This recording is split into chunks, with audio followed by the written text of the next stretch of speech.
Hello everyone, आज के session में डिस्कस करने वाले हैं 2023 में आने वाले जो संभावित प्रश्न है ना, सवाल है, वीवीआई सवाल है, उसको डिस्कस करेंगे फिजिक्स से रिलेटेड, जिसमें टॉपिक कवर करने वाले हैं मैग्नेटिज्म, ईएमआई मतलब इलेक्ट्रोमैग्नेटिक इंडक्शन एंड एसी मतलब अल्टरनेटिंग करंट, साथ में ईएमडब्ल्यू है मतलब इलेक्ट्रोमैग्नेटिक वेव है। जो सवाल कलेक्ट किए हैं उसी टाइप से सवाल आते हैं बोर्ड में और उस तरह के सवाल पूछे जाने की संभावना है। तो सवाल आगे बढ़ाते हैं। आज का सेशन का फर्स्ट सवाल है टू कॉन्सेंट्रिक एंड कोप्लेनर, यानी सेम सेंटर का है और एक ही प्लेन में है, सर्कुलर लूप है, पी एंड क्यू, पी और Q have their radii in the ratio 2:3। Ratio कितना है? 2:3 है, मतलब रेडियस का। तो ये तो पक्का पता है कि P का और ये Q का, P का और Q का, तो कौन बड़ा है? Q का बड़ा है और P का छोटा है, मतलब यहां पे P जो होगा ये छोटा होगा और ये Q बड़ा होगा। इसकी जो रेडियस है, ऐसा मैं डिसाइड कर लेता हूं, इसका रेडियस R1 है और इसका रेडियस R2 है। R1 by R2 is equal to 2:3 होगा ऐसा। अब देखिए, loop Q carries A current 9 ampere in the anti clockwise direction. Loop जो Q है उसमें करंट किधर फ्लो कर रहा है? तो एंटी क्लॉकवाइज, इसमें एंटी क्लॉकवाइज I2। तो I2 इज इक्वल टू कितना होगा? 9 एम्पियर। अब देखो, एंटी क्लॉकवाइज हो गया। For the magnetic field to be zero at the common centre, यानी ये जो कॉमन सेंटर है यहां पे मैग्नेटिक फील्ड जीरो होगा। तो जैसी मैग्नेटिक फील्ड जीरो होगा, इसका मतलब है कि ये जो I2 है एंटी क्लॉकवाइज में फ्लो करके सेंटर पे मैग्नेटिक फील्ड बाहर देगा। ऐसे घुमाइए कर्ल फिंगर को तो बाहर के तरफ, तो P में जो करंट पास होगा वो ऐसा मैग्नेटिक फील्ड देगा जो इनसाइड होना चाहिए, तभी नेट फील्ड जीरो होगा। और जितना वो आउटसाइड देगा उतना इसको इनसाइड देना पड़ेगा। तो इनसाइड देने के लिए इस तो पक्का है कि I1 जो होगा क्लॉकवाइज होगा, इस तरीके से अंदर के तरफ जाएगा। अब क्या हो जाएगा? दोनों आपस में बराबर हो जाएगी तो नेट फील्ड जीरो हो जाएगा। तो यहां से यही तो मालूम करनी है, I1 is equal to what. ये तो डायरेक्शन पता हो गया कि क्लॉकवाइज वाला होगा, क्लॉकवाइज होगा, लेकिन कितना होगा ये निकालना है। तो इसके लिए B1 is equal to B2। Circular जो करंट होती है उसके सेंटर पे मैग्नेटिक फील्ड का फार्मूला लगा दो, μ0 I1 by 2R1, μ0 I2 by 2R2। Cancel होने वाले को कैंसिल कर दीजिए, μ0 से μ0 कैंसिल, 2 से 2 कैंसिल। अब देखिए, ऐसा कर दिया मैंने। अब हो जाएगा I1 by I2 is equal to, R1 इधर चला जाएगा तो R1 बाई R2। I1 निकालना है, रहने दीजिए। I2 गिवन है 9 एम्पियर और ये क्या है? 2/3। 9 को इधर लेकर चले जाइए तो ये होगा 2/3 और इंटू 9 मल्टीपल में जाएगा, कैंसिल आउट कीजिए 3, तो 3 इंटू 2 6 एम्पियर आ गया। तो 6 एम्पियर जो आया वो कितना है? क्लॉकवाइज में है। तो देखिए 6 एम्पियर ये भी है, 6 एम्पियर ये भी है, बट ये है एंटी क्लॉकवाइज और ये है क्लॉकवाइज, यानी आपका आंसर कौन सा होगा? क्लॉकवाइज वाला होगा, यानी डी ऑप्शन होगा। तो फार्मूला से रिलेटेड इसको सॉल्व कर दिया गया। आगे बढ़ता हूं next. Which of the following statement is not true about the properties of electromagnetic waves. ठीक है, देखिए यहां पे फर्स्ट में शो करते हैं, These waves do not require any material medium for their propagation। ये तो सही बात बोल रहा है, यानी ये करेक्ट हो गया, टिक लगाते चलिए पहले, और जो गलत बात बोलेगा वही आंसर होगा। ये तो सही बात है, टिक लगा दिए, ये सही बात है, ट्रू है। और नोट ट्रू निकालना है। ये देखिए, both electric and magnetic field vector attain the maximum and minima at the same time. ये तो बात पक्का है कि देखो इधर एक्स एक्सिस है, ये है वाई एक्सिस और ये है जेड एक्सिस। तो इस पे इलेक्ट्रिक फील्ड होगा, इस पे मैग्नेटिक फील्ड होगा, इधर वेव मोशन का प्रोपेगेशन होगा। तो देखिए ये भी साइन का फंक्शन फॉलो करेगा, ठीक है, और मैग्नेटिक फील्ड जो है ये भी साइन का ही फंक्शन फॉलो करेगा। तो जिस समय ये जीरो है उस समय जीरो है, जिस समय ये मैक्स हुआ उस समय ये भी मैक्स हुआ, फिर ये जीरो तो वो भी जीरो, इलेक्ट्रिक वाला भी मैग्नेटिक वाला भी। ये देखो मैक्सिमम अटेंड हुआ तो ये भी मैक्सिमम अटेंड हुआ, फिर ये भी जीरो। तो ये बात पक्का सही है कि ऐसा होता है, तो ये भी करेक्ट हो गया, ठीक है। The energy in electromagnetic wave in divided equally between electric and magnetic field. ये भी बात सही है कि दोनों इक्वली डिवाइडेड होता है एनर्जी डेंसिटी, ठीक है, यानी एनर्जी। अब देखो both electric and magnetic field vectors are parallel to each other, यानी इलेक्ट्रोमैग्नेटिक वेव के प्रोपेगेशन में इलेक्ट्रिक फील्ड और मैग्नेटिक फील्ड एक दूसरे के परपेंडिकुलर होते हैं, पैरेलल तो होते नहीं हैं। तो ये बात क्या हो गया, गलत हो गया। और आपको क्या चूज करना था, नॉट ट्रू। तो ये तीनों ट्रू हुआ और ये क्या है, नॉट ट्रू है, यानी आपका आंसर यही है। आपका आंसर कौन सा हो गया, डी, क्योंकि गलत चूज करना था, यानी डी ऑप्शन करेक्ट हुआ, ठीक है। आगे बढ़ता हूं, नेक्स्ट।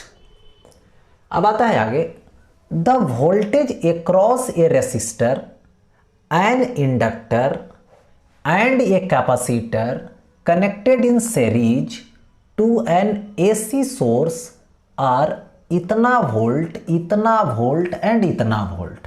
तो फर्स्ट में कौन है, रेसिस्टर, यानी वी आर कितना हुआ, तो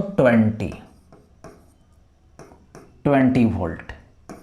फिर कौन है, इंडक्टर, इंडक्टर का सेकेंड वाला होगा तो ये होगा VL, VL की वैल्यू 15 वोल्ट। फिर कौन है, कैपेसिटर, तो कितना होगा 30, तो VC is equal to 30 volt. हो गया ऐसा। अब देखिए कनेक्टेड था, the resultant voltage in the circuit is, तो रिजल्टेंट वोल्टेज निकालनी है। तो यहां पर देखिए इधर होगा रेसिस्टर वाला, इधर होगा इंडक्टर वाला और इधर होगा कैपेसिटर वाला।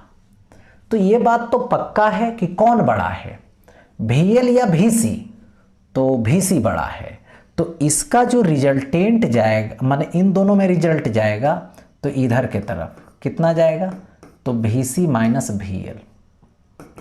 ऐसे कर दो, नेट वोल्टेज अब ऐसे रिजल्ट बनाएंगे तो ये जो V होगा वो अंडर रूट VR होगा। देखिए क्योंकि यहां से ये रिजल्ट खींचे हैं तो V इज इक्वल टू क्या होगा, VR के square plus VC minus VL का होल स्क्वायर। तो अंडर रूट VR का स्क्वायर यानी 20 का square plus VC minus VL, VC minus VL, तो 30 माइनस 15 का होल स्क्वायर होगा ऐसा। अब देखो अंडर रूट, तो ये हो गया 20 का होल स्क्वायर यानी 400 प्लस 30 माइनस 15 यानी 15 का स्क्वायर करोगे तो 225, तो ये आएगा 625 का रूट ओवर, ठीक है। अब इसको सॉल्व करोगे तो ये आएगा 25, यानी 25 वोल्ट आ गया, ओके। यानी ये हो गया 25 वोल्ट, यानी ए ऑप्शन हो गया, सी ऑप्शन हो गया करेक्ट, ओके। तो देखिए इस तरीके से ऐसे सवाल को बनानी है एसी सर्किट में। इसलिए कि वोल्टेज जो है रेसिस्टेंस वाला इधर एक करंट इस सेम डायरेक्शन में होता है, और ये जो VL है वो 90 डिग्री से आगे जाता है, कैपेसिटर वाला 90 डिग्री से पीछे होता है, इसलिए ऐसा फिगर मैंने बना दिया। अब आगे बढ़ता हूं, देख लें नेक्स्ट। अब यहां पर है magnetic field due to a straight solenoid at any point inside it is B, magnetic field at the end of the solenoid is. मान लेता हूं एक स्ट्रेट सोलेनोइड है, स्ट्रेट सोलेनोइड है, इसमें करंट आई जा रहा है, इसमें number of turn per unit length में स्मॉल n है। तो इसके अंदर की मैं बात करूं कहीं भी, तो इसके अंदर मैग्नेटिक फील्ड B है, तो B इज इक्वल टू क्या है, म्यू नॉट NI है। तो किसी एक एंड पे चाहिए, मान लेता हूं यहां पे इस एंड पे, तो इस एंड पे B एंड मान लेता हूं। तो एंड पे क्या होता है, सो देखो, तो B end is equal to B/2, तो B/2 मतलब म्यू नॉट, एक मिनट, B end is equal to mu naught NI/2, यानी म्यू नॉट NI तो B, तो ये होगा B/2। तो B/2 आया, यानी सेंटर पे इनसाइड वाला सेंटर इधर जो होगा सेंटर के तरफ वो B है, तो उसका हाफ होगा एंड पे, तो हाफ होगा, यानी ये ऑप्शन B नंबर होगा, B नंबर ऑप्शन आएगा, यानी इधर वाला हाफ। नेक्स्ट देखिए, इसमें है ये सर्कुलर करंट लूप है ऑफ मैग्नेटिक मोमेंट M है, सर्कुलर लूप जो है उसका, ठीक है। अब देखिए moment M is in an arbitrary orientation in an external magnetic field B, the work done to rotate the loop by 30 degree about an axis perpendicular to its plane, अपने axis के about, plane के perpendicular, उसके plane के perpendicular.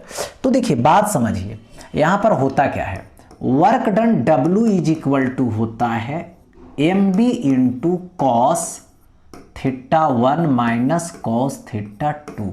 लेकिन कब, जब कोई dipole या तो लूप मैग्नेटिक फील्ड में इनिशियल एंगल θ1 से θ2 तक रोटेट होता है तब, और ये जो एंगल लिया जाएगा वो डाइपोल मोमेंट और मैग्नेटिक फील्ड के बीच का है, ठीक है।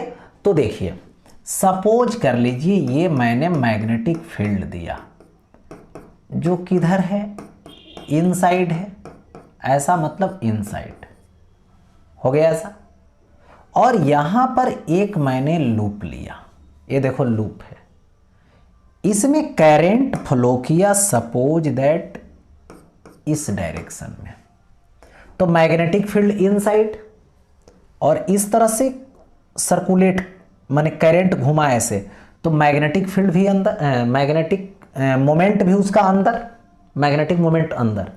तो अब देखो यहां से एक एक्सिस खींचिए इसका, और एक्सिस जो है ऐसे गया, और ये जो है ऐसे ऐसे घुमा, ऐसे ऐसे जब घूमता है 30 डिग्री से, तो मैग्नेटिक फील्ड और जो मैग्नेटिक मोमेंट है उसमें कोई एंगल चेंज नहीं हो रहा है, देख रहे हैं, क्योंकि फेस में कोई चेंजिंग नहीं आ रहा, फेस के डायरेक्शन में कोई चेंजिंग नहीं आ रहा है। एक्सिस के अबाउट जब घूमता है ऐसे, तो फेस के डायरेक्शन में चेंज नहीं आता है, और फेस के डायरेक्शन जब चेंज नहीं होगा तो मैग्नेटिक फील्ड के साथ डायरेक्शन चेंज नहीं होगा, और मैग्नेटिक फील्ड के साथ डायरेक्शन चेंज नहीं होगा, इसका मतलब है कि जो θ1 है वो θ2 के इक्वल है। जब दोनों इक्वल होगा तो सेम में माइनस करें तो 0, तो W इज इक्वल टू क्या आ जाएगा, 0। यहां पे W इज इक्वल टू 0 दे दिया गया, हो गया ऐसा, ठीक है। अब देखिए ये हो गया। Next, Lenz law is a consequence of the law of conservation of, यानी सिंपल में लेंज़ लॉ किस पे बेस्ड है, तो कंजर्वेशन ऑफ एनर्जी पे, तो कंजर्वेशन ऑफ एनर्जी ए रहा। तो लेंजला इस पे बेस्ड है। नेक्स्ट आगे आता हूं। अब देखिए यहां पे सवाल ये है, मैटर ये है दिया हुआ एसर्शन एंड रीजन टाइप का सवाल है, और एसर्शन और रीजन में ऑप्शन ए तब देना है both assertion A and reason are true and reason are is the correct explanation of assertion A. B में है both assertion and reason are true but reason is not the correct explanation of assertion। C में है assertion is true but reason is false। D में है assertion is false but reason is true। ऐसा है। आगे बढ़ता हूं। सवाल देखिए, assertion की बात करो, an electron and a proton moving with same velocity enter a magnetic field, the force experienced। तो इलेक्ट्रॉन का चार्ज और प्रोटॉन का चार्ज इक्वल होता है, वेलोसिटी भी इक्वल है। तो कोई भी चार्ज पार्टिकल जब मैग्नेटिक फील्ड में इन करती है तो उसकी जो फॉर्मूला होती है वो क्यू भी बी साइन थीटा होता है ना ऐसा। तो चार्ज भी सेम, मैग्नेटिक फील्ड भी सेम, वेलोसिटी भी सेम, इसका मतलब प्रोटॉन और इलेक्ट्रॉन है तो दोनों पे तो इक्वल फोर्स होगा बट डेविएशन अलग अलग होगा, एक पॉजिटिव है एक नेगेटिव है, तो दोनों की जो डेविएशन होगी वो अपोजिट डायरेक्शन में होगी। लेकिन फोर्स जो होगा वो दोनों के लिए, प्रोटॉन के लिए और इलेक्ट्रॉन के लिए इक्वल होगा, क्योंकि चार्ज दोनों का सेम है, वेलोसिटी सेम है और सेम फील्ड में ही प्रोजेक्ट किया जा रहा। The force experienced by the proton is more than the force experienced by the electron। ये तो ऐसा ही गलत हो गया, एसर्शन गलत हो गया है। इक्वल फोर्स एक्सपीरियंस हो रहा है और यहाँ पे प्रोटॉन को बता रहा है कि बड़ा फोर्स एक्सपीरियंस कर रहा है, तो ऐसा तो होगा नहीं, उस पर फोर्स तो ज़्यादा लगेगा ही नहीं। इलेक्ट्रॉन से दोनों के द्वारा, दोनों पे इक्वल लगेगा मैग्नेटिक फोर्स के द्वारा, मैग्नेटिक फील्ड के द्वारा। चलिए ठीक है, तो ये तो गलत बात हो गया, यानी एसर्शन गलत है। रीजन की बात करो, the mass of proton is more than the mass of the electron. सही बात है, प्रोटॉन की जो मास होती है वो ज़्यादा होती है इलेक्ट्रॉन के मास से। तो यदि एसर्शन गलत हो, रीजन ट्रू हो, तो ऑप्शन कौन सा देंगे? ऑप्शन डी देंगे, आंसर डी देंगे। यही तो बोला है, assertion is false but reason is true. चलिए आगे बढ़ता हूं। Next, electromagnetic radiation exerts pressure. ये तो बात सही है, इलेक्ट्रोमैग्नेटिक जो रेडिएशन है वो एक प्रकार की प्रेशर एक्सर्ट करता है, प्रेशर लगाता है। Electromagnetic wave carry momentum and energy. ये भी सही बात है, जो इलेक्ट्रोमैग्नेटिक वेव है वो मोमेंटम एंड एनर्जी कैरी करता है, यानी दोनों स्टेटमेंट करेक्ट है। अब देखना है कि करेक्ट एक्सप्लेन करता है कि नहीं। तो करेक्ट एक्सप्लेन करवाने के लिए, देखने के लिए, चेक करने के लिए दोनों के बीच एक कंजक्शन लाएंगे जिसका नाम है बिकॉज। यदि स्टेटमेंट जुड़ गया, सही लगा तो करेक्ट एक्सप्लेन किया, नहीं जुड़ा, दोनों दो तरफ ही रह गया, तो उस केस में क्या होगा? मतलब दोनों अलग अलग होगा, दोनों करेक्ट होगा लेकिन एक्सप्लेन नहीं करेगा। Electromagnetic radiation exert pressure because electromagnetic waves carry momentum and energy. मतलब प्रेशर वाले के साथ इसका कोई रिलेशन नहीं दिख रहा है दूर दूर तक, इसलिए दोनों सही है बट करेक्ट एक्सप्लेन नहीं कर रहा है, इसलिए आंसर बी होगा। ये हो गया। आगे देखो next, N alternating current does not show any magnetic effect. ये तो गलत बात है, करेंट है वहाँ पे तो मैग्नेटिक इफेक्ट शो करता है, क्योंकि ट्रांसफार्मर यूज करते हैं इलेक्ट्रोमैग्नेटिक इंडक्शन पे, तो वहाँ तो मैग्नेटिक इफेक्ट शो कर रहा है, यानी ये गलत बात बोल रहा है। तो ये हो गया रीजन, एसर्शन गलत। Alternating current changes direction with time. ये तो सही बात है, अल्टरनेटिंग करेंट हाफ टाइम के लिए, हाफ टाइम पे क्या करता है? अपने डायरेक्शन को चेंज करता है, पीरियोडिकली चेंज करता है, तभी वो अल्टरनेटिंग करेंट है, यानी सही बात है। यानी एसर्शन से गलत है, रीजन सही है, तो इस केस में डी ऑप्शन यहाँ पे हम लोग लगाएंगे, तो डी आंसर हो गया। आगे बढ़ता हूं नेक्स्ट। अब देखो नेक्स्ट में आता हूं। नेक्स्ट में क्या है सो देखो, a state Biot Savart's law in vector form expressing the magnetic field due to an element dl carrying current I at a distance r from the element. देखिए बायोट-सवार्ट लॉ यानी Biot Savart के according to find magnetic field at a point near to a current carrying wire, ठीक है, ऐसा करना है। इनके according क्या है, सपोज कीजिए कि ए वायर है, करंट कैरिंग वायर है, करंट पास हो रही है आई। यहां पर सपोज कर लेता हूं, एक छोटा सा पार्ट काटता हूं जिसका वैल्यू है dl, डेल्टा एल ले लिया मैंने लेकिन dl यहाँ पे दिया है, dl लीजिए, करंट I लीजिए, और इससे r डिस्टेंस पे मैग्नेटिक फील्ड निकालनी है। ये r डिस्टेंस से कितना डायरेक्शन बना रहा है, तो थीटा डायरेक्शन बना रहा है। यहाँ पर मैग्नेटिक फील्ड लोगे तो मैग्नेटिक फील्ड क्या होगी, तो यहाँ पे dB मैग्नेटिक फील्ड होगी। अब थोड़ा सा समझ लें, ये समझ लें कि जो मैग्नेटिक फील्ड कहीं ना कहीं पे होगा, वो तो और स्टेट जी ने बताया कि कहीं ना कहीं होता है, मैग्नेट सभी अपने चारों तरफ है मैग्नेटिक फील्ड क्रिएट करता है, लेकिन कितना मैग्नेटिक फील्ड होता है इसको बताने वाले कौन है, तो इसको बतलाने वाले हैं और बायोट-सवार्ट। और वही रूल निकाले कि यहाँ पे जो dB होगा वो किधर होगा। देखो मैक्सवेल के अकॉर्डिंग करंट ऊपर जा रहा है, ऐसे मुट्ठी बांध लीजिए राइट हैंड के, तो करंट अंगूठा दिखाएगा, करली फिंगर मैग्नेटिक फील्ड दिखाएगा, तो यहां पर इनसाइड बता रहा है। डायरेक्शन हो गया, कितना होगा जरा ये देख लें, तो dB वैरिज IDL इक्वेशन फर्स्ट, यानी करंट एलिमेंट के डायरेक्टली प्रोपोर्शनल होता है, एक बात। दूसरी बात dV वैरिज 1/r² होगा, ये इक्वेशन सेकेंड, यानी डिस्टेंस के स्क्वायर के इन्वर्सली प्रोपोर्शनल। जितना डिस्टेंस बढ़ाते जाइएगा फील्ड कम होते जाएगा, डिस्टेंस को कम करोगे फील्ड ज़्यादा होते जाएगा। एक दूसरा डायरेक्शन से रिलेटेड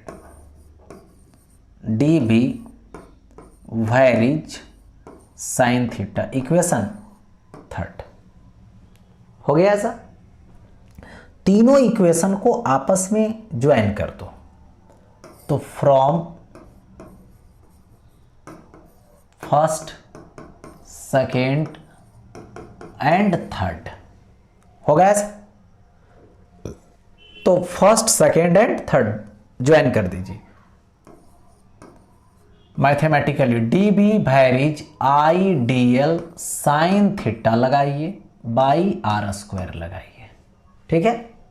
अब यहां पे वैरिज को हटाओगे कांस्टेंट आएगा, तो dB इज इक्वल टू μ0/4π, और ये होगा IDL साइन थीटा, और ये बाई r²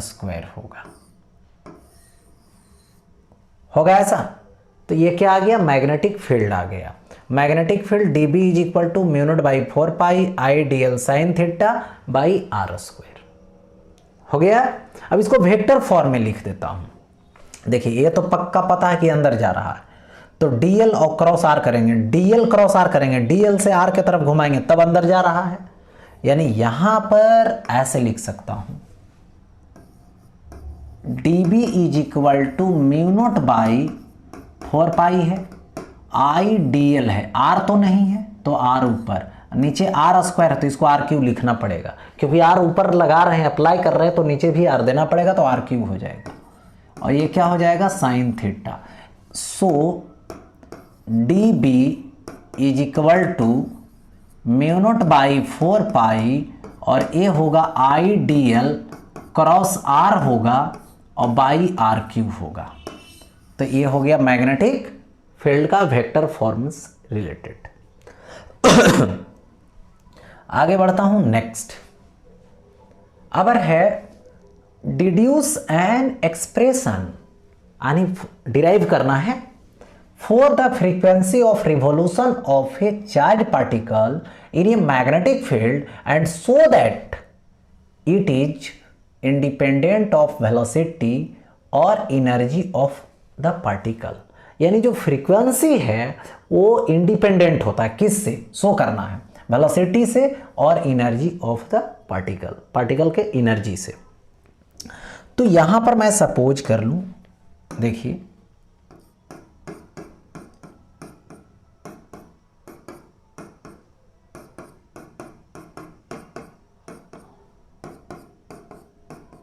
देखिए ये रहा magnetic field, magnetic field B है और इस मैग्नेटिक फील्ड में सपोज कीजिए कि मैं एक चार्ज लेता हूं प्लस क्यू। इस चार्ज को मैं इस डायरेक्शन में प्रोजेक्ट कर दिया v वेलोसिटी से, ठीक है, प्रोजेक्ट कर दिया v वेलोसिटी से। अब देखो फील्ड अंदर, थैलेमिक्स लेफ्ट हैंड थंब रूल लाएंगे, लेफ्ट हैंड लीजिए, फील्ड अंदर, वेलोसिटी ऊपर, फोर्स इधर, मैग्नेटिक फोर्स इधर लगेगा। अब बात यहां पे ये रहा कि हर पॉइंट पे फोर्स लगेगा वेलोसिटी के परपेंडिकुलर। तो वेलोसिटी के परपेंडिकुलर फोर्स किस में लगता है, सर्कुलर मोशन में। जहां भी सर्कुलर मोशन होती है वहां पे वेलोसिटी के परपेंडिकुलर फोर्स लगता है। इसलिए जो चार्ज पार्टिकल है वो क्या करेगा, सर्कुलेट करेगा। क्योंकि देखिए रूल क्या है, सर्कुलर मोशन, वेलोसिटी और फोर्स परपेंडिकुलर। तो यहां पर क्या है, वेलोसिटी और फोर्स परपेंडिकुलर है, मतलब सर्कुलर मोशन होगा। तो यहां पे अब डिस्कस करता हूं कि ये जो बात हो रही है, सर्कुलर पाथ बना लिया, ठीक है, और इसकी जो रेडियस है वो r हो गया। तो बाहर की तरफ एक फोर्स लगेगा, अंदर की तरफ तो मैग्नेटिक फोर्स यानी सेंट्रीपिटल फोर्स यानी मैग्नेटिक फोर्स, और बाहर की तरफ फोर्स जो लगेगा वो होगा mv²/r होगा। तो देखिए मैग्नेटिक फोर्स की बात करूं तो Fm = qvb और ये होगा sin 90 डिग्री। तो यहाँ से आएगा qvb। एक दूसरा सेंट्रीफ्यूगल फोर्स बाहर की तरफ लगेगा जो mv²/r होगा ऐसा। अब दोनों को आपस में इक्वल कर दूं, तो दोनों को आपस में इक्वल कर दूंगा तो क्या आएगा, यहाँ से Fm = Fc। तो Fm यानी qvb = mv²/r। यहाँ पे क्या होगा, एक भी से एक भी कट जाएगा, r इधर qb इधर। सो r = mv/qb। ये तो रेडियस हो गया, ओके। अब देखो रेडियस के बाद फ्रीक्वेंसी निकालनी है, तो फ्रीक्वेंसी निकालने के लिए टाइम पीरियड निकालिए। एक बार रोटेट किया, सर्कुलेट किया, तो टाइम = 2πr/v, यानी डिस्टेंस बाई स्पीड मैंने कर दिया। तो 2π/v × r, r का वैल्यू mv/qb, mv/qb। तो v से v कैंसिल हो गया। सो t = 2πm और बाई मैं qb लिखूंगा, लिख दिया यहाँ पे। अब लिखूंगा क्या, तो फ्रीक्वेंसी। तो फ्रीक्वेंसी = क्या लिखोगे, तो 1/t लिखोगे, 1/t मैंने लिख दिया। यानी फ्रीक्वेंसी = 1 टाइम पीरियड रखूंगा, तो qb तो ऊपर, 2π नीचे। तो फ्रीक्वेंसी = qb/2πm। फ्रीक्वेंसी का यही तो फॉर्मूला डिराइव करनी थी, एक एक्सप्रेशन। दूसरा यहाँ पे शो करना था कि वेलोसिटी से इंडिपेंडेंट है और एनर्जी से इंडिपेंडेंट है। क्या इसमें वेलोसिटी दिख रहा है, नहीं। क्या इसमें एनर्जी दिख रहा है, नहीं। तो किस पे दिख रहा है, qb/2πm दिख रहा है। यानी ये शो हो गया। कि इस यहाँ पे वेलोसिटी और एनर्जी से इंडिपेंडेंट है, क्योंकि इसकी जो फार्मूला देख रहे हैं, एक्सप्रेशन देख रहे हैं, उसमें एनर्जी और वेलोसिटी नहीं आया है, इसीलिए। ओके, आगे बढ़ो। चलिए ठीक, देखता हूँ नेक्स्ट।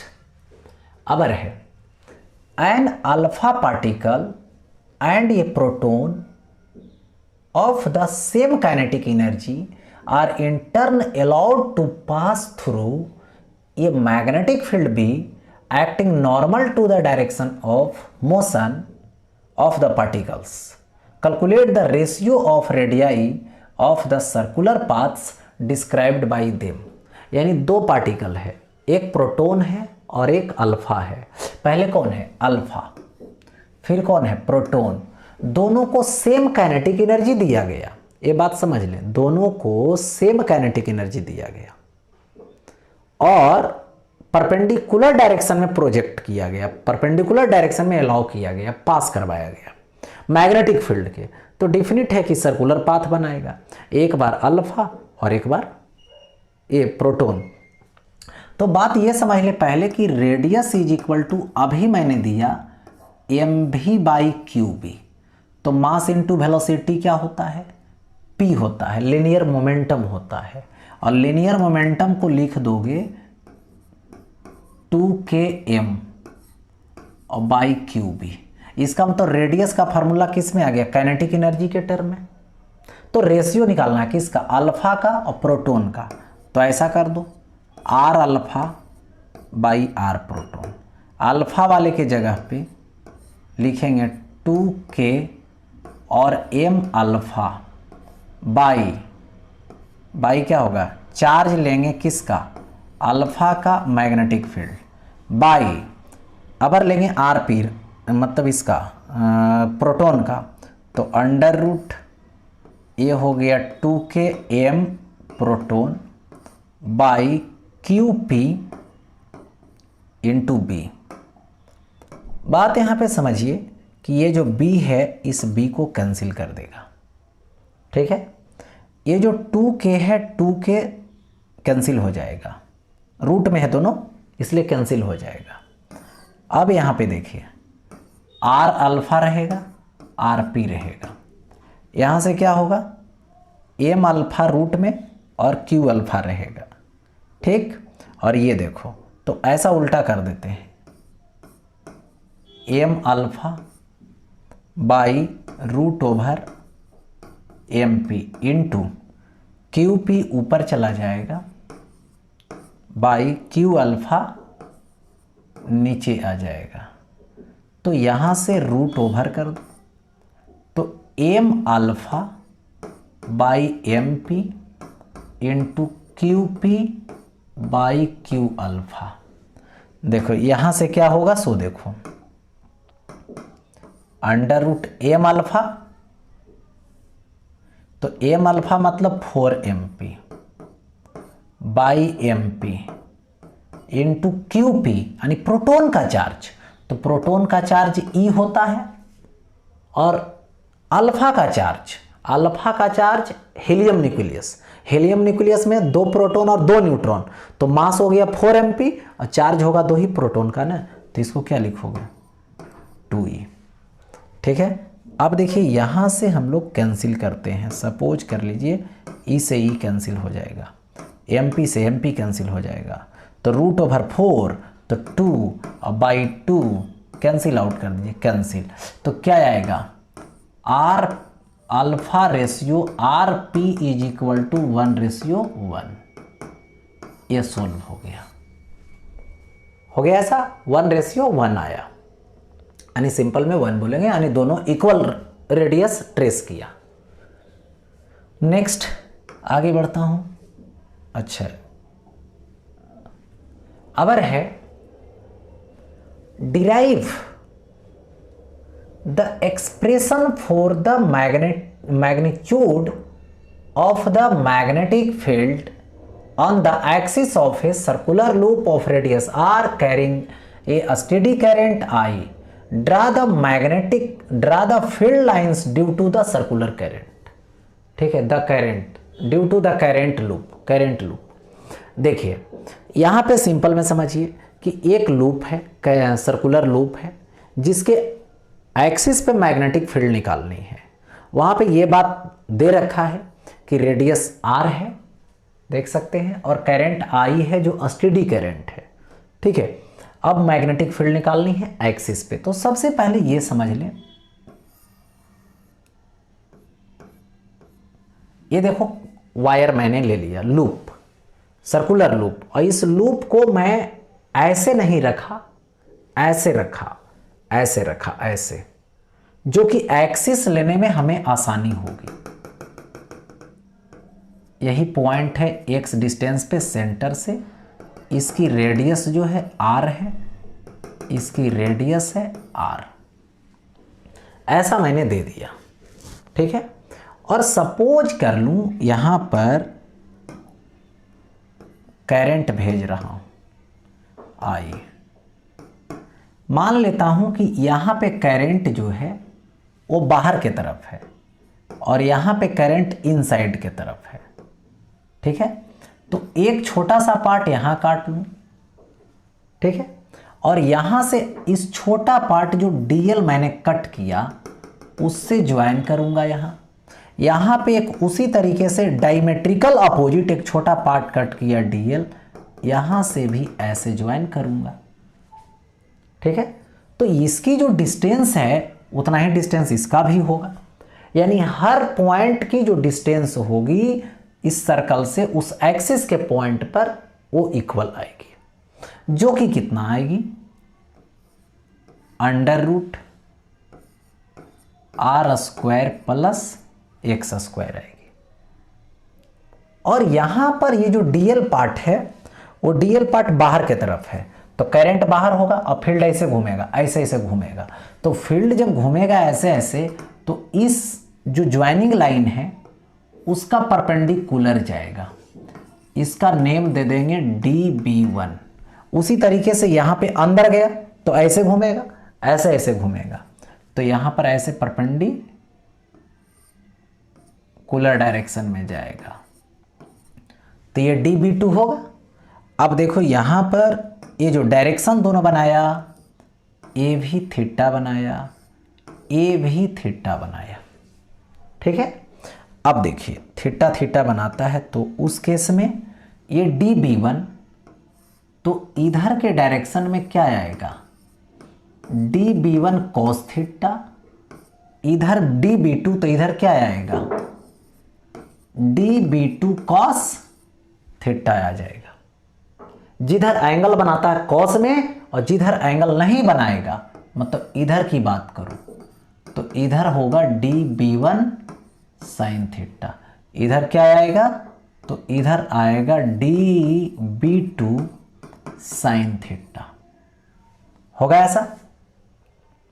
अच्छा एक बात और देख लीजिए, ये थीटा है, ये टोटल 90 डिग्री है, ये तो 90 डिग्री बनाया, तो ये 90 माइनस थीटा होगा, तो यहां पे एंगल थीटा बनेगा, और यहां पर भी एंगल क्या बनेगा जी, ये एंगल थीटा बनेगा। ठीक है, ये तो ड्रा कर दिए। अब इसका मतलब है जो भी फील्ड होगा वो एक्सिस के लॉन्ग होगा। क्यों?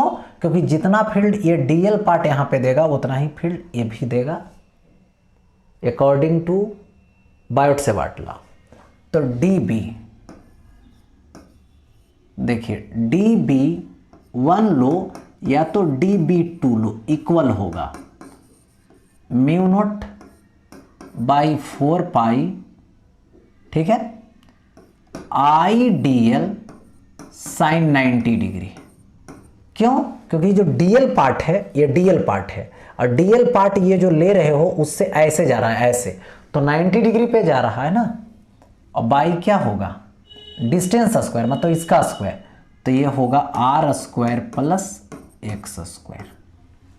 ठीक है, तो यहां पे 90 डिग्री तो 1 हो गया, यानी μ0/4π, और ये IDL by r² plus x², यानी एक पार्ट से हुआ, तो मुझे हर एक पार्ट से चाहिए, तो हर पॉइंट का एक अपना डायमेट्रिकल पॉइंट होगा, डायमेट्रिकल अपोजिट होगा, तो वो एक्सिस के परपेंडिकुलर तो जीरो बना लेगा।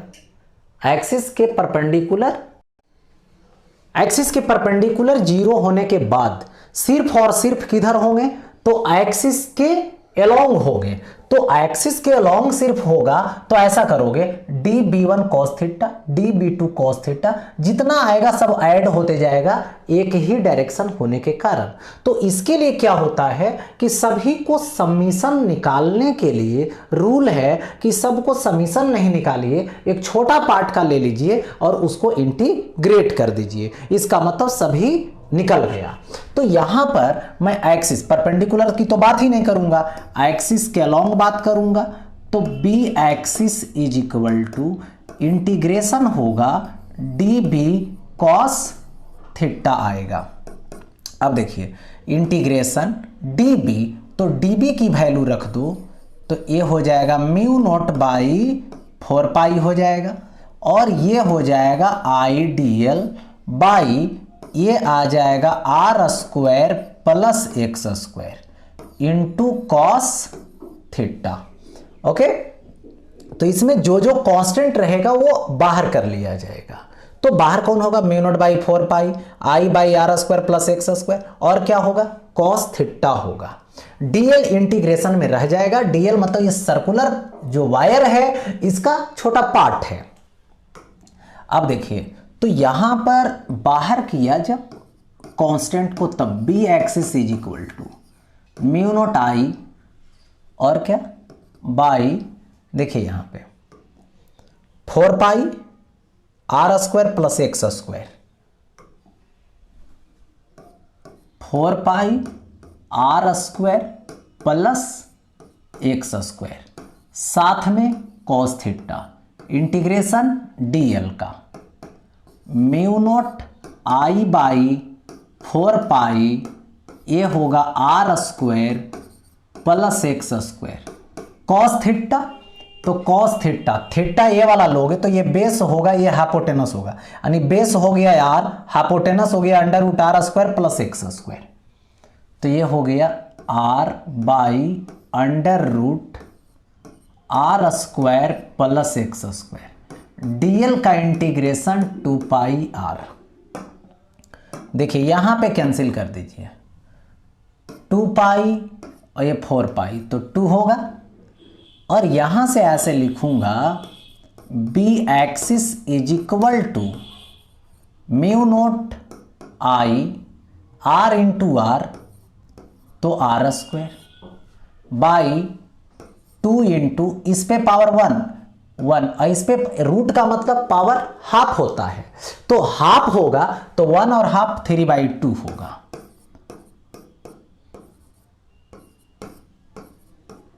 होल टू दी पावर 3/2, यही कहां हो गया, तो एक्सिस पे हो गया। वही जब सेंटर पे चले जाओगे तो यहां लिख दोगे एट द सेंटर, लेकिन बोला है यहीं तक रहने देंगे।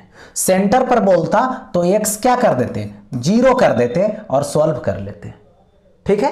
लेकिन ये निकालने के लिए बोला नहीं है, इसलिए सॉल्व नहीं करेंगे अभी। अब देखो इसमें क्या है, draw the field lines due to the current loop. Current loop से जो मैग्नेटिक फील्ड होगी उसकी जो लाइंस होगा, फील्ड लाइंस, उसको ड्रा करनी है मुझे। ओके, तो उसको ड्रा कैसे करोगे, सो देखो सबसे पहले यहां पर ये वायर ले लीजिए, करेंट लूप ले लिया मैंने।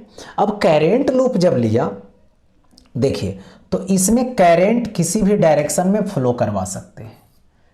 सपोज कीजिए कि इस तरीके से ऐसे फ्लो कर रहा है, तो देखिए यहां पर करंट जो है कर्ली फिंगर बताएगा, कर्ल फिंगर, और थंब जो है मैग्नेटिक फील्ड का डायरेक्शन बताएगा। तो करंट इस तरीके से जब घूम रही है तो मैग्नेटिक फील्ड लाइन इधर जाएगा ऐसे, ठीक है।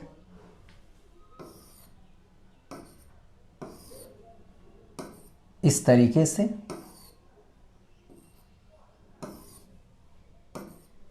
इस छोटा पार्ट की बात करो, यहां पर एक छोटा सा पार्ट काट लो डीएल, तो करंट अंदर जाना, तो मैग्नेटिक फील्ड ऐसे ऐसे घूमेगा, कर्ली फिंगर बताएगा ऐसे, यहां पर भी वही बात होगी ऐसे। तो ये हो गया मैग्नेटिक फील्ड लाइंस इसका, किससे? तो करंट कैरिंग लूप से। अब आगे बढ़ता हूं नेक्स्ट सवाल। Okay, two long straight parallel conductors carrying current I1 and I2 are separated by a distance d, यानी d डिस्टेंस पे दो पैरेलल वायर को रखा गया है पैरेलल, ठीक है, पैरेलल वायर है, लॉन्ग वायर है, एक में करंट I1 है और दूसरे में करंट I2 है। If the currents are flowing in the same direction, flow जो कर रहा है करंट वो सेम डायरेक्शन में फ्लो कर रहा है। तो अब बात करनी है यहां पे, so how the magnetic field produced by one exerts an attractive force on the other, मतलब शो करके दिखाना है कि एक के द्वारा जो मैग्नेटिक फील्ड होगा वो दूसरे को अट्रैक्ट करता है, ठीक है, अपने तरफ, मतलब दोनों के बिटवीन अट्रैक्शन फोर्स लगती है, ये बोला जा रहा है, इसको दिखाना है। obtain the expression for this force and hence define 1 ampere, और यहां पे 1 एम्पियर को भी डिफाइन करना है और फोर्स निकालनी है। तो दो वायर ले लेता हूं, देखो एक लॉन्ग वायर हुआ जिसमें करंट I1, एक लॉन्ग वायर करंट I2, आपस में क्या है, दोनों पैरेलल है, लॉन्ग वायर है, पैरेलल है, इसके बिटवीन जो सेपरेशन है ये डी सेपरेशन है, ठीक है। अब देखिए इस वायर की बात करें तो ये वायर अपने सराउंडिंग मैग्नेटिक फील्ड क्रिएट करेगा और इसके फील्ड में ये वाला वायर रखा हुआ है। ये वायर की बात करें तो करंट ऊपर, फील्ड ऐसे ऐसे ऐसे घूमेगा, तो ये वायर अपने सराउंडिंग मैग्नेटिक फील्ड क्रिएट करेगा, तो इसके फील्ड में ये वाला वायर है, ठीक है। अब देखिए यहां पे डिस्कस करता हूं, ये करंट ऊपर जा रहा है तो फील्ड अंदर, तो फील्ड अंदर हो गया, तो फील्ड क्या होगा यहां पे B1 होगा। अब देखिए करंट ऊपर जा रहा है तो फील्ड किधर की तरफ देगा, यहां पर बाहर की तरफ देगा, ये कौन मिलेगा, तो B2 मिलेगा, यहां पे B2। अब देखो B1 की यदि मैं बात करूं, देखो तो B1 कौन दे रहा है, ये कितना डिस्टेंस पे, ये सॉरी I1 दे रहा है कितना डिस्टेंस पे, d डिस्टेंस पे, तो फॉर्मूला हो जाएगी mu naught I1 by 2 pi d। उसी तरीके से B2 फाइंड करोगे तो ये हो जाएगा mu note I2 by 2 pi d, होगा ऐसा। अब यहां पे छोटा सा पार्ट काटेंगे, देखिए यहां पे छोटा सा पार्ट काटेंगे तो ये dl हो गया, पार्ट दे दिया गया ऐसा। तो फील्ड किधर है, अंदर, करंट किधर है, ऊपर, तो फोर्स किधर होगा, इधर, तो फोर्स इस डायरेक्शन में होगा।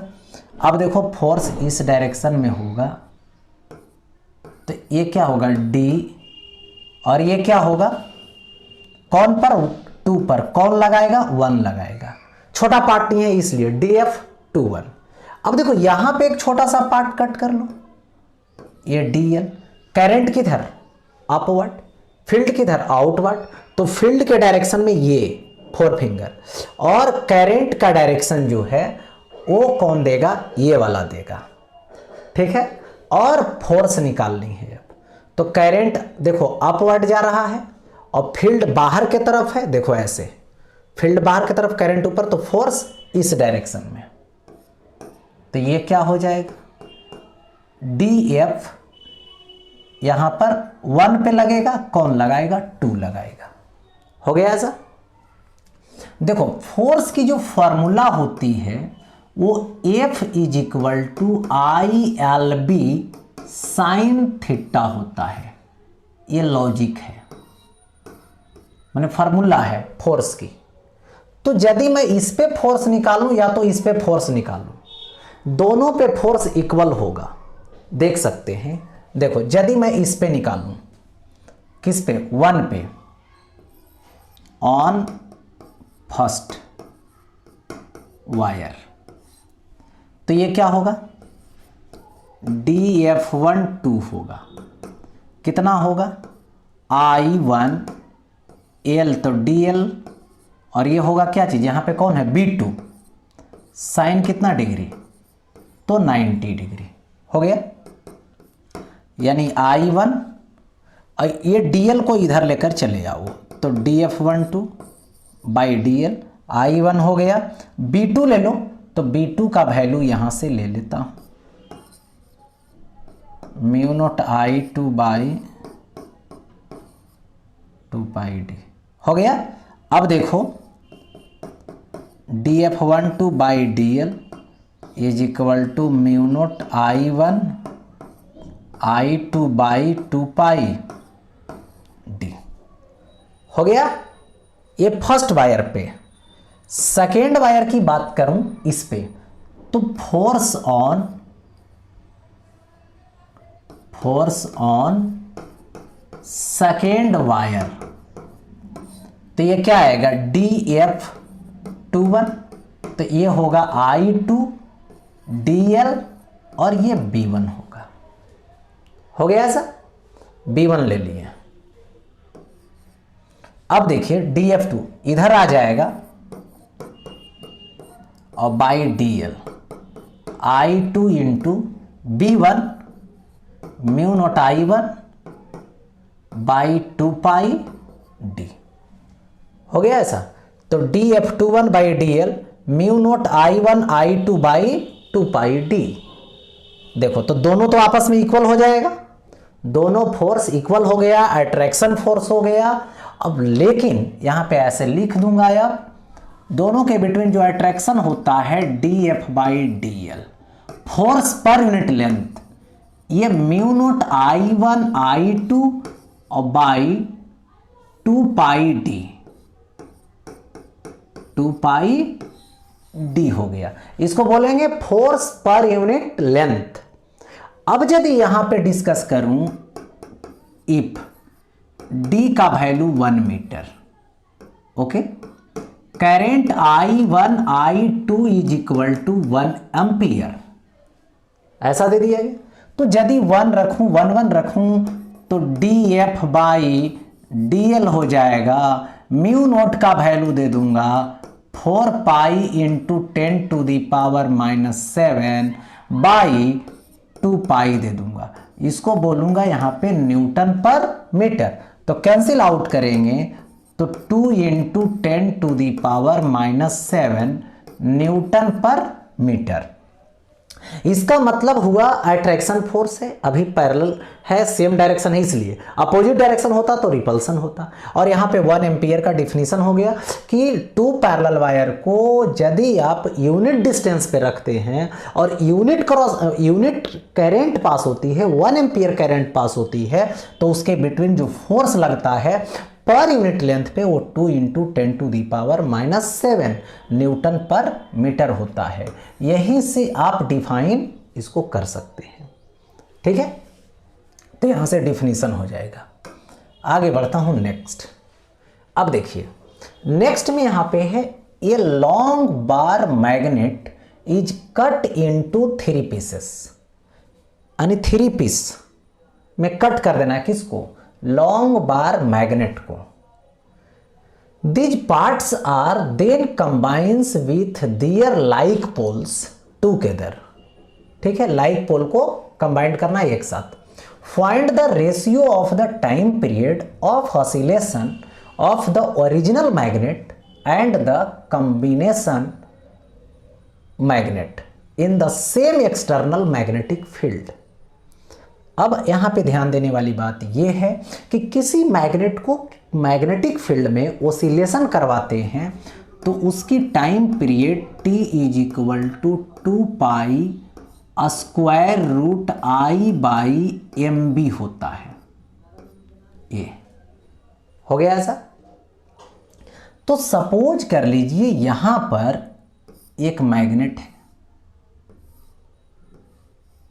ये लॉन्ग मैग्नेट है, इसको 3 पार्ट बनानी है। ये नॉर्थ है, ये साउथ है, इसका पोल स्ट्रेंथ +m और इसका पोल स्ट्रेंथ -m, ओके, यहां पर देखिए आई मोमेंट ऑफ इनर्शिया है जब वो ऑसिलेट करेगा, ये मैग्नेटिक फील्ड में उस समय का। बी तो मैग्नेटिक फील्ड है, एम इसका डाइपोल मोमेंट है, मैग्नेटिक डाइपोल मोमेंट। तो 3 इक्वल पार्ट में बांटना है, इसलिए इसके लेंथ को क्या करो कि 3L मान लो। इसके लेंथ को क्या मान लेता हूं, 3L मान लेता हूं, ऐसे 3L। तो अभी जो इसका एम होगा साउथ से नॉर्थ होगा, और इस समय एम की वैल्यू m इंटू 3L होगी, m इंटू 3L होगी। ओके, तो यहां से मैं बात करूं 3 इधर आ जाएगा, तो ml is equal to m/3 हो, ऐसा।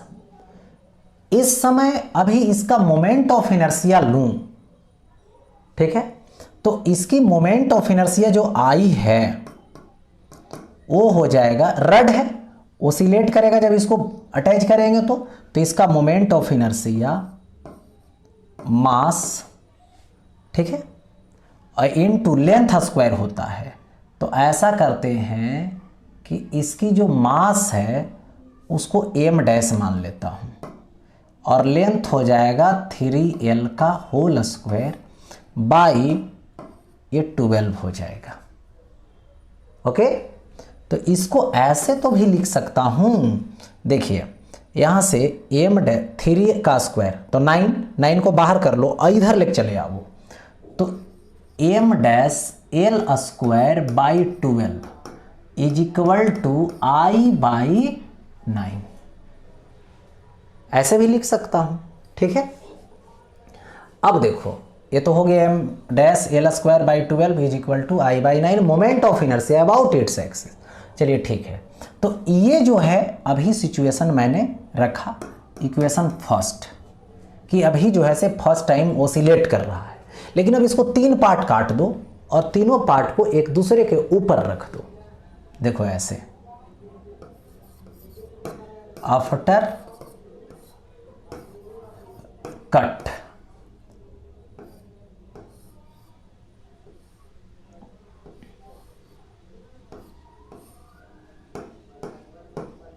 नॉर्थ पोल साउथ पोल रख दिया गया, तो L लेंथ होगा, पोल स्ट्रेंथ में कोई चेंजिंग नहीं, +m -m, लेंथ तो वही होगा L। तो मोमेंट ऑफ इनर्शिया यहां से क्या होगी, मोमेंट ऑफ इनर्शिया नहीं सॉरी, पहले मैग्नेटिक मोमेंट ले लो, डाइपोल मोमेंट m डैश, एक का होगा ml, तो 3 है, तीनों को सेम डायरेक्शन में है तो 3 मल्टीप्लाई कर दो, तो ये हो जाएगा 3ml।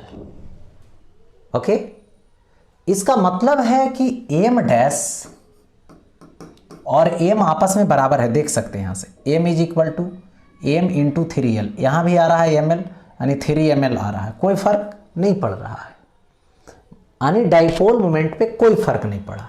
अब बढ़ते हैं मोमेंट ऑफ इनर्शिया की ओर, तो मास तो वही रहेगा, टोटल मास जो रड का है, रड मैग्नेट का है वही यहां पर भी होगा, लेकिन लेंथ चेंज हो गया है, लेंथ L आ गया है। तो अभी की जो मोमेंट ऑफ इनर्शिया होगी वो I डैश होगी, और मास तो m डैश होगा, मास में कोई चेंजिंग नहीं होगा, सब मास वही है, और लेंथ हो जाएगा L स्क्वायर बाई 12, ठीक है। तो क्या आएगा, moment of inertia m dash L square by 12, तो ये कितना है I/9, तो ये हो गया I/9। ओके, ऐसा कर दिया, लेकिन अब क्या चाहिए, टाइम पीरियड।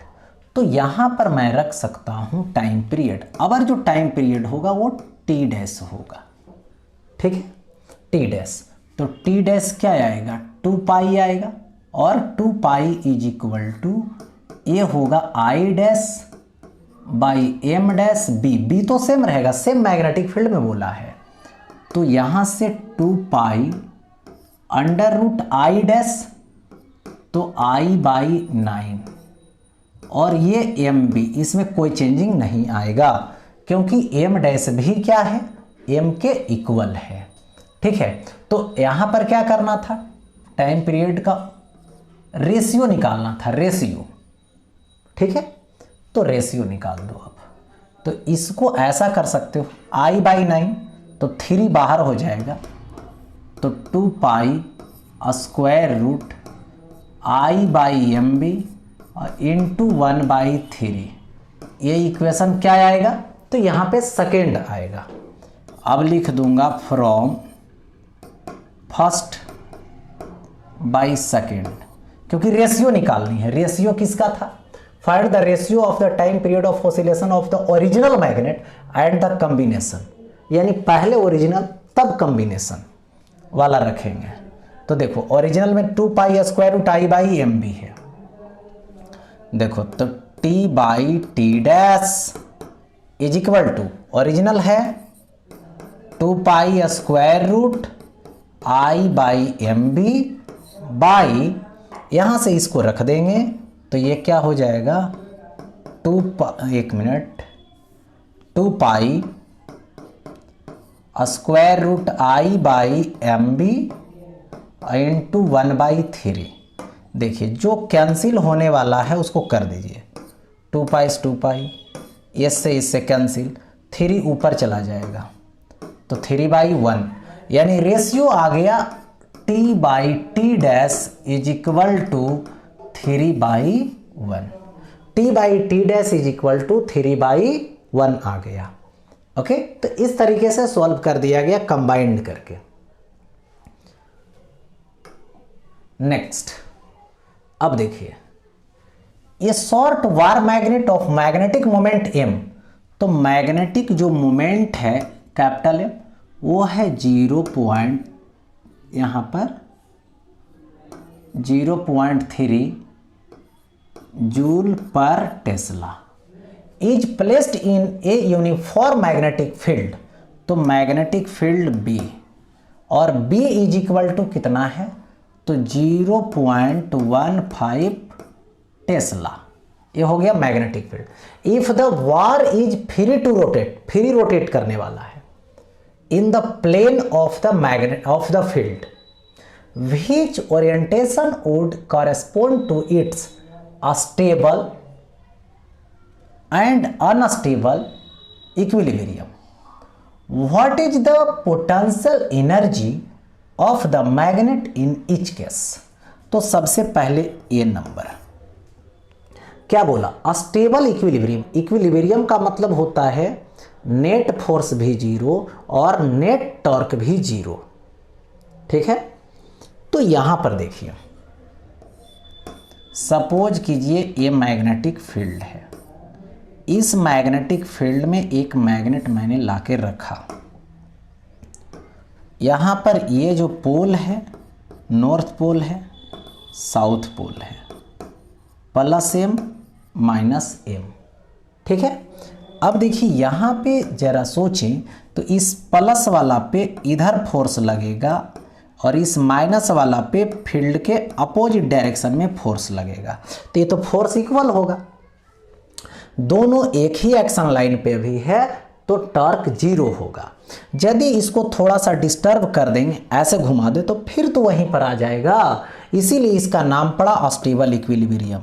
तो इसका क्या सिचुएशन है, 0 डिग्री पर जब रखेंगे तब ऐसा होगा, ठीक है।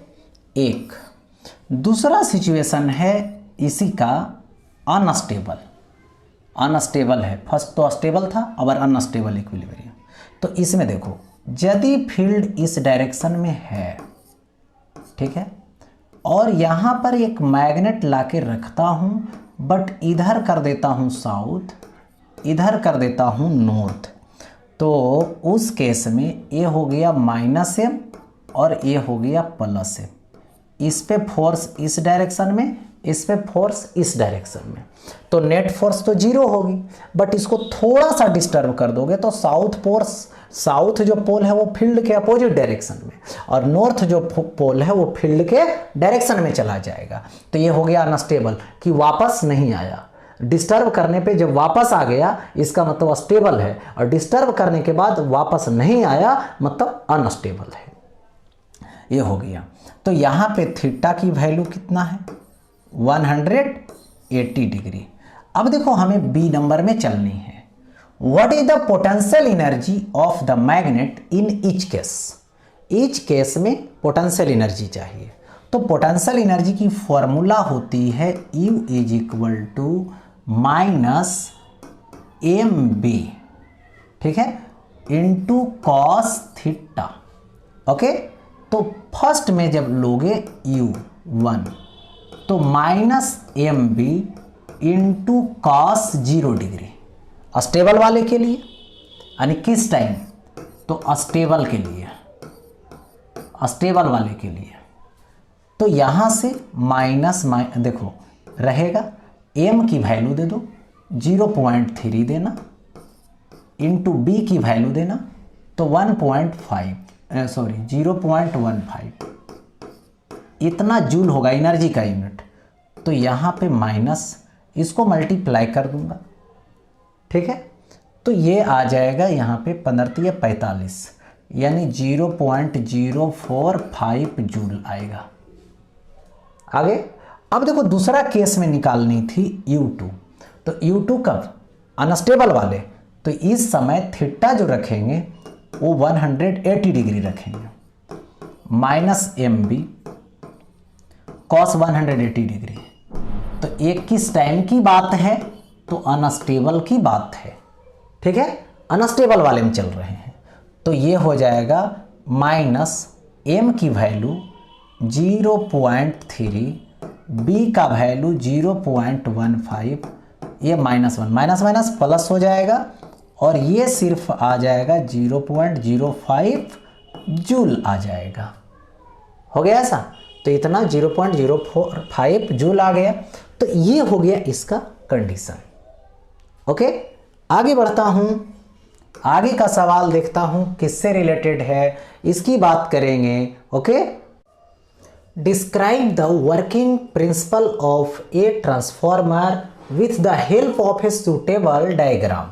Obtain the relation between input and output voltage in terms of the number of turns of primary and secondary windings and the currents in the input and output circuit। यानी ये जो सवाल है ये ट्रांसफॉर्मर से लिया गया, ट्रांसफॉर्मर के बारे में बतलानी है, ट्रांसफॉर्मर की वर्किंग बतानी है, उसकी प्रिंसिपल बतानी है, और उसमें आउटपुट जो वोल्टेज है और इनपुट वोल्टेज है उन दोनों का रिलेशन किसके टर्म में, तो नंबर ऑफ टर्न के टर्म में प्राइमरी और सेकेंडरी कॉइल का। ये भी बताएंगे प्राइमरी कौन होता है, सेकेंडरी कौन होता है, उसके टर्न जो होता है उसके टर्म में, और करंट जो होगी जो इनपुट करेगी, जो प्राइमरी करंट से जाए, प्राइमरी जो कॉइल होगा उससे जाएगी और क्या होगी, सेकेंडरी से जाएगी। तो इसके बारे में डिस्कस करनी है। तो देखो सबसे पहले ट्रांसफॉर्मर जो होता है वो अल्टरनेटिंग करंट के लिए होती है और इसका काम है हाई वोल्टेज को लो करना और लो वोल्टेज को हाई करना। जो लो वोल्टेज को हाई करता है उसको स्टेप अप ट्रांसफॉर्मर बोलते हैं, और जो लो को हाई बोलता है उसको करता है वो स्टेप अप, और जो हाई से लो करे उसको स्टेप डाउन ट्रांसफॉर्मर बोलते हैं। यानी ट्रांसफॉर्मर दो तरीके की हुई। इसकी जो प्रिंसिपल होती है वो म्यूचुअल इंडक्शन पे है, यानी इलेक्ट्रोमैग्नेटिक इंडक्शन में जो म्यूचुअल इंडक्शन होता है उस पे बेस्ड है। ओके, अब इसका डायग्राम पे चलते हैं, तब इसके वर्किंग पे चलेंगे। तो ये तो प्रिंसिपल हो गया, it is based on the mutual induction. देखो इसका यहां पर मैं फिगर बना रहा हूं,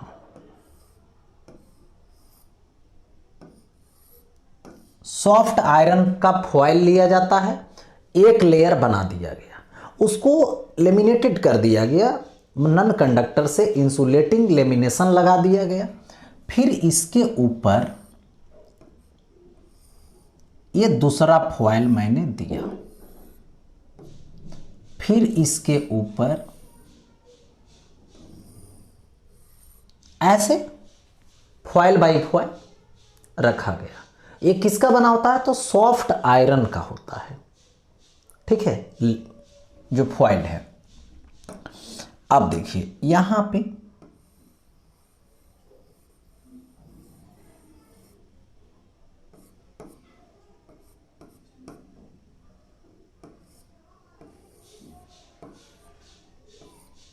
एसी सोर्स लगा दिए। यदि यहां से इनपुट होगा तो इस कॉइल का नाम पड़ेगा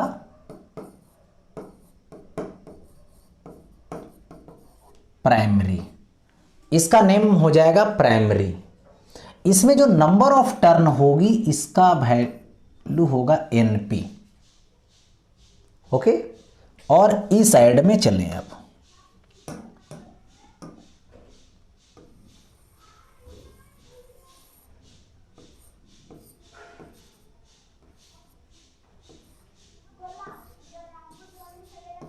लोडिंग रेसिस्टेंस लगा दिया गया और इससे आउटपुट करवाया जाता है।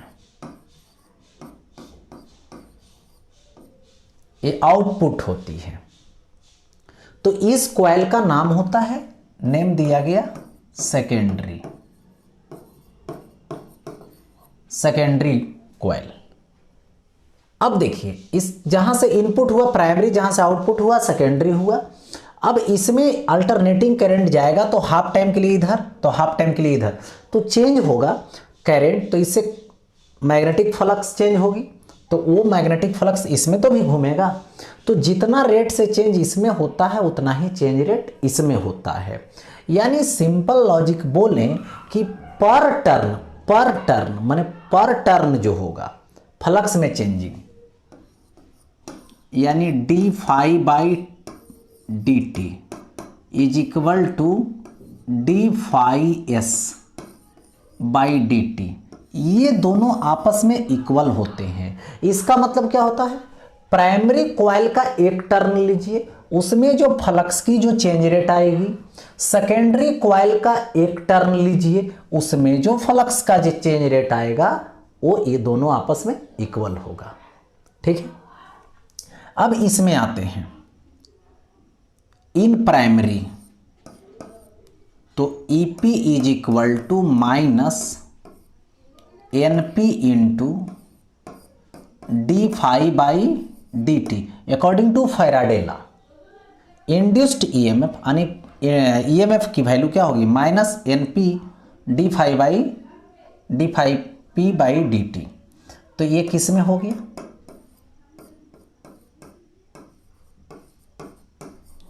इन प्राइमरी कॉइल हो गया ऐसा। अब इसमें जो चेंज होगा उसकी जो चेंज रेट होगी वो क्या देगा, वोल्टेज देगा। तो इसमें यहां पर क्या बोलोगे, ES सेकेंडरी में minus NS D phi S by D T, किस में होगा ये, इन सेकेंडरी कॉइल। हो गया ऐसा। तो ये हो गया सेकेंडरी कॉइल की बात। अब थोड़ा सा ये समझ लें कि प्राइमरी और सेकेंडरी में जो वोल्टेज हुआ उन दोनों का रेशियो निकालते हैं। ठीक है, उन दोनों का रेशियो, एक बार इसके लिए एक बार इसके लिए।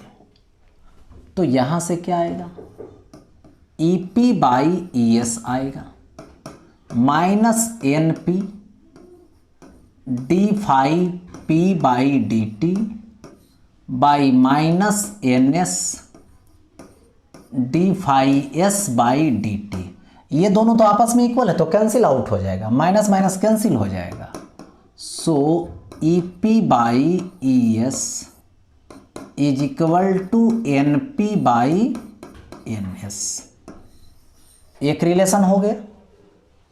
और यही रीजन है कि ये जो रहता है वोल्टेज अल्टरनेटिंग करंट वाला, वो 11 के कोफिशिएंट में रहता है, 11 के मल्टीपल में रहता है। जैसे 220, 440, ठीक है, 22,000, 33,000, 11,000, 1,10,000, सब 11 मल्टीपल में रहेगा। तो उसका मेन रीजन यही होता है कि जो कॉइल में नंबर ऑफ टर्न है उसको उसी तरह से सेट किया जाता है। तो ये हो गया नंबर ऑफ टर्न के साथ इसका रिलेशन हो गया। अब देखो करंट के साथ रिलेशन लेनी, तो देखिए आइडियल के लिए हुआ है P in is equal to P out, power ऐसा। तो यहां पर क्या हो जाएगा, P in मतलब प्राइमरी में इन कर रहा है, ठीक है, इनपुट मतलब प्राइमरी, तो प्राइमरी का वोल्टेज इनटू प्राइमरी वाला current, is equal to, power is equal to V I होता है, power is equal to V I, तो इसमें होगा क्या चीज़, ई एस आई एस होगा। तो इधर लाइए, तो E P by E S is equal to I S by I P होगा ऐसा। तो इसको ऐसे तो भी लिख सकते हैं, यहाँ पर क्या लिखोगे, so E P by E S is equal to N P by N S is equal to, देखो E P by E S मतलब आई एस और बाई आई पी होगा। तो ये रिलेशन मिल गया तीनों, यही तो बतलाना था। Input voltage output voltage, input primary से आउटपुट सेकेंडरी से, ये हो गया नंबर ऑफ टर्न किसका, प्राइमरी का सेकेंडरी का, एक करंट हो गया आउटपुट और ये क्या हो गया इनपुट वाला, ऐसा दे दिया गया। तो इसकी बात यहाँ पे तो मैंने कर रखा है। तो देखिए यही तो कंडीशन था, है ना, प्रिंसिपल तो बता ही दिए, लिख देना है, it is based on the mutual induction, diagram बना दिए, यहाँ वर्किंग लिख देंगे, ये वर्किंग हो गया इसका, और फिर लास्ट में ये क्या हो गया, रिलेशन हो गया। इतना ही सवाल में पूछा गया था। अब आगे बढ़ता हूँ नेक्स्ट। अब क्या है सो देखिए, given the input current 15 ampere and the input voltage of 100 volt for a step up transformer. Step up transformer है, इनपुट मतलब प्राइमरी से बात कर रहा है, तो इनपुट करंट यानी प्राइमरी वाला करंट कितना है, तो 15 एम्पियर है। इसका इनपुट वोल्टेज जो होगी यानी प्राइमरी वाला वोल्टेज होगा जो 100 वोल्ट है। देखो for a step up transformer having 90% efficiency, यानी परसेंटेज इफिशियंसी जो है वो कितना है, तो यहाँ पे 90% है। आगे बढ़ता हूँ, फाइंड द आउटपुट पावर, क्या बोल रहा है, फाइंड द आउटपुट पावर दे रखा है, and the voltage in the secondary if the output current 3 ampere. दो बातें बोला यहाँ पे, आउटपुट पावर निकालिए एक, दूसरा यहाँ पे करंट दे रखा है आउटपुट, तो आउटपुट वोल्टेज चाहिए, सेकेंडरी में वोल्टेज चाहिए, ठीक है। तो वोल्टेज जो होगा सेकेंडरी में ई एस वाट, और यहाँ पे सेकेंडरी में जो करंट होगा वो आई एस होगा जो कितना है 3 एम्पियर है। ओके, तो जरा यहाँ पे फॉर्मूला पे ध्यान दें, percentage efficiency output power by input into 100%। देखिए ये लिखूंगा, तो यहाँ पर परसेंटेज जो होगी वो कितना होगा, 90% होगा। हो गया ऐसा, is equal to P out by P in, तो पी इन कितना होगा, ई पी आई पी होगा, E P I P into 100%। इसको इधर लाइए तो 90/100 हो जाएगा, पी आउट रहने दीजिए, by E P I P, ये कितना हो जाएगा, तो दोनों को मल्टीप्लाई कर दीजिए, 1500 हो जाएगा। ओके, अब देखिए यहाँ से कैंसिल आउट कर दिए, 00 से ये 00 कैंसिल हो जाएगा, ठीक है। और यहाँ से इसको इधर लाइए, पी आउट 90 इंटू 15, इतना वाट आ जाएगा। हो गया पावर, आउटपुट पावर निकल गया, यानी मल्टीप्लाई करोगे तो यहाँ से ये मल्टीप्लाई हो जाएगा, जितना आएगा वो आंसर होगा, ठीक है, आउटपुट पावर का। लेकिन मुझे क्या चाहिए, आउटपुट पावर के साथ साथ यहाँ पे आउटपुट वोल्टेज चाहिए, सेकेंडरी वाला वोल्टेज चाहिए। यानी इसको इतना रहने देता हूँ और इसके बाद अब लिखूँगा यहाँ पर नेक्स्ट, यहाँ पे नेक्स्ट लिखूँगा कंडीशन थोड़ा सा, पी आउट है तो इसको क्या लिखोगे, E S I S is equal to 90 into 15, ठीक है। और यहाँ पर अब लिखूँगा सिचुएशन, यहाँ पे देख लें ये जो ई एस है, ई एस तो 90 इंटू 15 और बाई आई एस की वैल्यू 3 ले जाकर दे दूंगा। यहाँ से मैंने दे दिया 3, ठीक है। अब 3 जब हो गया तो यहाँ से कैंसिल कर दीजिए, कैंसिल हो जाएगा ये, ठीक है। अब कैंसिल करेंगे तो ये कितना आएगा 30 और मल्टीप्लाई कर दो तो कितना आ जाएगा 15 या 45 यानी 450 वोल्ट आ जाएगा। आ गया, तो ये आउटपुट वोल्टेज हो गया, पावर निकल गया, सब कुछ निकल गया, ठीक है। आगे बढ़ता हूं अब नेक्स्ट, यहां पे देखिए the figure show a series LCR circuit connected to a variable frequency, इतना फ्रीक्वेंसी ऑफ AC सोर्स, ठीक है। अब देखिए यहां पे दे रखा है the source frequency which drives the circuit to resonance, यानी सिंपल में बतलानी है इसकी जो रिजोनेंस फ्रीक्वेंसी है वो कितना है। ओके, रिजोनेंस फ्रीक्वेंसी की इसमें बात हो रही है। तो रिजोनेंस फ्रीक्वेंसी यदि निकालनी है तो सबसे पहले ये देखो, लिख लो वैल्यू L, ये क्या है सॉरी ये हो जाएगा यहाँ पर C, ये हो जाएगा R। ओके, तो अब यहां पर निकालनी है सोर्स का रिजोनेंस फ्रीक्वेंसी। ओके, तो रिजोनेंस फ्रीक्वेंसी के लिए फॉर्मूला लगाना पड़ेगा, ठीक है। ऐसे क्या होता है, रिजोनेंस फ्रीक्वेंसी मतलब मैक्सिमम करंट के टाइम जो फार्मूला कब होता है, जिस समय इसका और इसका जो रिएक्टेंस होता है वो बराबर होता है, यानी XL is equal to XC, तो इसको बोलते हैं omega L is equal to 1/ωc, तो omega square is equal to 1/LC, तो omega is equal to 1/√LC, ऐसा हो गया। अब देखो, तो फ्रीक्वेंसी यदि आपको चाहिए तो टाइम पीरियड चाहिए, तो time period T is equal to 2π/ω। Okay, तो frequency is equal to omega ऊपर चला जाएगा और 2π नीचे आ जाएगा।